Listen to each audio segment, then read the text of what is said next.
mistis? Kalau secara mistis saya lihat soal perjodohan Ayu Ting Ting tidak ada sama sekali. Tapi namanya ada sumpah, pernah ada saya lihat, ada sempat yang nyumpahin, tapi namanya ada istilah tuh kalau mengo itu lebih dari santet. Jadi sebel sialnya itu dilumpahkan semuanya ke Ayu Ting Ting itu ada. Terus yang kesekiannya soal perasaan Ayu Ting Ting yang masih sakit hati dan dia ada milih kepilih nanti takutnya. Jadi dekat dengan si A masih kepikiran si B, dengan dekat si B dia masih kepikiran si A. Masih bolak-balik seperti itu, belum bisa menetapkan siapa yang jadi pilihan. Juga masih ada ganjalan permasalahan hubungan dengan seseorang yang masih kemarin-kemarin sih. Cuman sampai sekarang itu jadi batu sandungan. Seperti itu. Katanya dia sudah ada pilihan orang luar, bukannya orang Indonesia. Ya kalau katakan pilihan, dia memang beberapa kali ada pilihan banyak, tapi kan satu pun belum ada.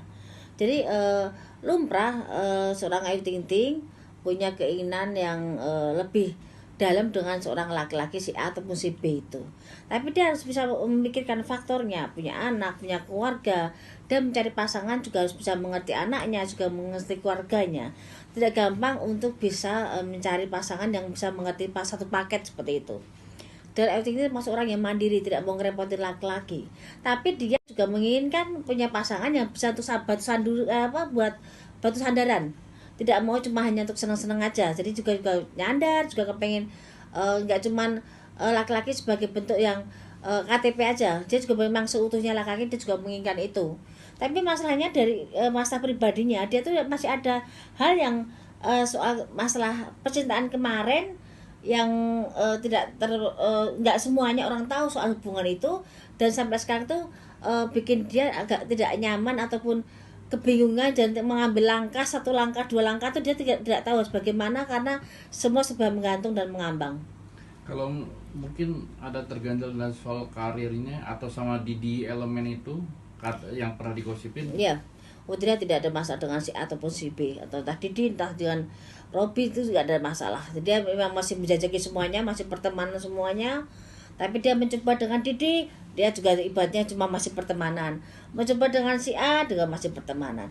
Dari sekian laki-laki dia memang agak dekat waktu itu dengan yang Sahir itu ya, yang dari India itu pun masih terganjal juga dengan permasalahan. Jadi nggak gampang Ayu dengan sekian proses setelah bercerai dengan suami yang pertama yang Edi Baskoro itu ya, itu lepas sekarang dia untuk susah untuk mencari pasangan. Itu bukan karena dia dikejain orang, bukan, tapi memang belum menemukan laki-laki. Saya sih benar terawangan saya seperti Ramaya, Ayu Ting Ting itu benar-benar menemukan pasangan di 2020. Kalau karirnya gimana Mbak Yu? Sampai berapa lama sih dia untuk berkarir terus nih?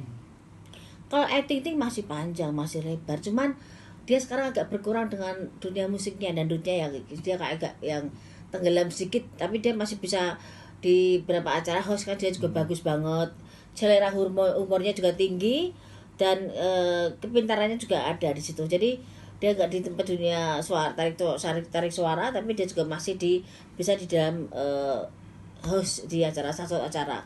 Tapi kan dia juga kita nggak tahu off airnya dia banyak apa enggaknya. Jadi hal seperti tarik suara yang membesarkan Ayu Ting Ting tidak akan bisa mematikan karir Ayu Ting Ting, karena dia memang punya bakat alam yang memang sangat luar biasa, kepintarannya, dan wanita yang mandiri dan luar biasa untuk didik anaknya itu. Tapi dia berat sama anak atau mau nikah lagi berat sama anak, atau dia sangat mempertimbangkan kalau menikah dengan seseorang harus bisa menerima paketan dia punya anak, dia punya keluarga, jadi harus bisa menerima seorang Ayu Ting Ting dengan anaknya. Dia tidak egois, dia tipe orang yang sangat memerlukan dan sangat mempertimbangkan kedudukan anaknya dan keluarganya.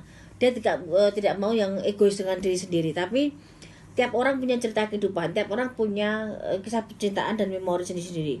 Jadi kalaupun dia belum bisa selesai dengan masalah hatinya, ya akan sulit untuk maju lagi.